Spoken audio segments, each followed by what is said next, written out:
ഭാർഗവരാമ, അസ്ത്ര ലക്ഷ്യം അരുളി ചെയ്താലും എവിടേക്കാണ് നാം ഈ അമ്പയക്കേണ്ടത്? ശ്രീരാമചന്ദ്ര, അങ്ങ് നാരായണമൂർത്തിയാണെന്ന് എനിക്കറിയാം. ശ്രീഹരിയുടെ അവതാരം രാവണൻ ഉൾപ്പെടുന്ന രാക്ഷസ സമൂഹ നിഹനമാണ് അങ്ങയുടെ അവതാര ലക്ഷ്യമെന്നും അടിയനറിയാം.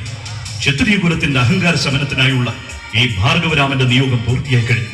ഇനി അസുരവംശനാശത്തിലൂടെ രാവണ നിഗ്രഹത്തിനായുള്ള അങ്ങയുടെ യാത്രയിലെ ഹേതുക്കൾ മാത്രമാണ് സംഭവ്യമായതല്ല. അങ്ങയുടെ അസ്ത്ര ലക്ഷ്യം എന്റെ സ്വർഗഗതിക്കുള്ള സഞ്ചിത പുണ്യമായി ഭവിക്കുവാൻ കനിവുണ്ടാകണം.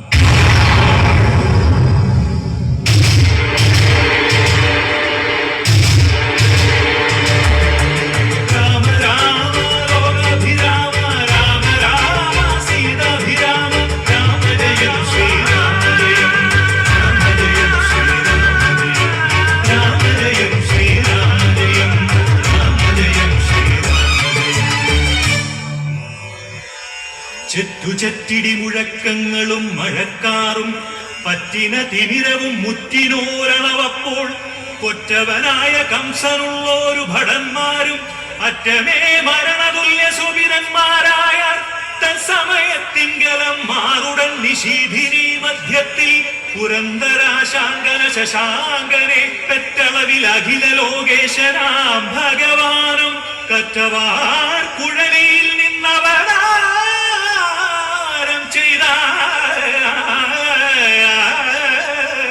അശ്വിന്യാദി നക്ഷത്രങ്ങളും സൂര്യാദി ഗ്രഹങ്ങളും അന്യങ്ങളായ താരങ്ങളും ശാന്തമായി നിൽക്കുന്ന ചിങ്ങമാസത്തിലെ രോഹിണി നാളിൽ അഷ്ടമി തിഥി ബുധനാഴ്ച അർദ്ധരാത്രി കംസ കാരാഗ്രഹത്തിൽ വസുദേവ ദേവകീപുത്രനായി ഭഗവാൻ ശ്രീകൃഷ്ണൻ പൂജാതനായി.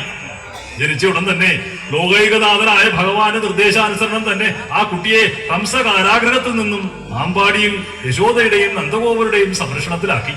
അങ്ങനെ ഭഗവാൻ ആമ്പാടിയിലെത്തി.